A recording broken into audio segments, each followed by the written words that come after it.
బంగాళాఖాతంలో అల్పపీడనంతో జంట నగరాల్లో విస్తారంగా వర్షాలు పడుతున్నాయి. ఉదయం నుంచి విడతల వారీగా వానలు కురిశాయి. వివిధ ప్రాంతాల్లోని రహదారులు నీట మునిగాయి.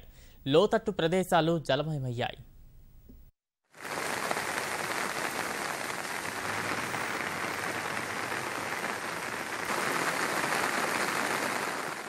మాదాపూర్, గచ్చిబౌలి, రాయదుర్గం, మణికొండ ప్రాంతాల్లో వానతో రోడ్లపై భారీగా వరదనీరు పారింది. కూకట్పల్లిలో ఎడతెరిపిలేని వర్షానికి రహదారులపై నీరు నిలిచి వాహనదారులు ఇబ్బందులు పడ్డారు.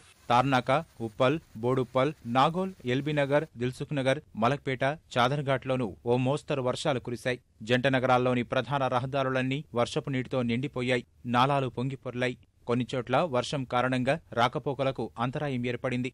అమీర్పేట, ఎస్ఆర్ నగర్, ఎర్రగడ్డ, సనత్ నగర్ ప్రాంతాల్లో మధ్యాహ్నం నుంచి వర్షం పడింది. నిరంతర జల్లులతో జనజీవనం స్తంభించింది.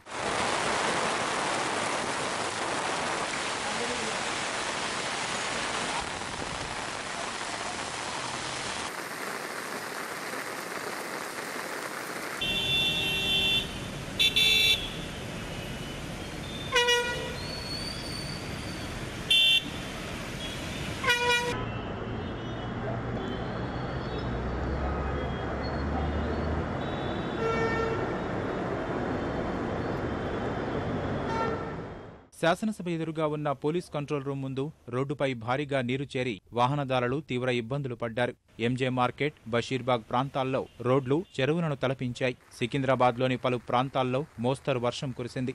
మోండా మార్కెట్, పార్సీగుట్ట, మధురానగర్, వారాసిగూడ, చిలకలగూడ, పద్మారావు నగర్, మారేడుపల్లి, కార్ఖానా, అల్వాల్, బొల్లారం, యాప్రాల్ ప్రాంతాల్లో గంటపాటు ఎడతెరిపి లేకుండా వర్షం పడింది. సికింద్రాబాద్లోని లోతట్టు ప్రాంతాలైన వారాసిగూడ, మధురానగర్, న్యూ అశోక్ నగర్ కాలనీల్లో రహదారులపై నీరు నిలిచింది. కొన్ని ప్రాంతాల్లో విద్యుత్కు అంతరాయం ఏర్పడింది. పాతబస్తీలోని చార్మినార్, మదీనా, శాలిబండ, మొగల్పుర, బహదూర్పుర, చాంద్రాయనగుట్ట, ఫలక్నుమాల్లో ఓ మాదిరి వర్షం కురిసింది. లాల్ దర్వాజా సింహవాహిని అమ్మవారి బోనాల ఉత్సవాలకు వచ్చే భక్తులు ఇబ్బంది పడ్డారు.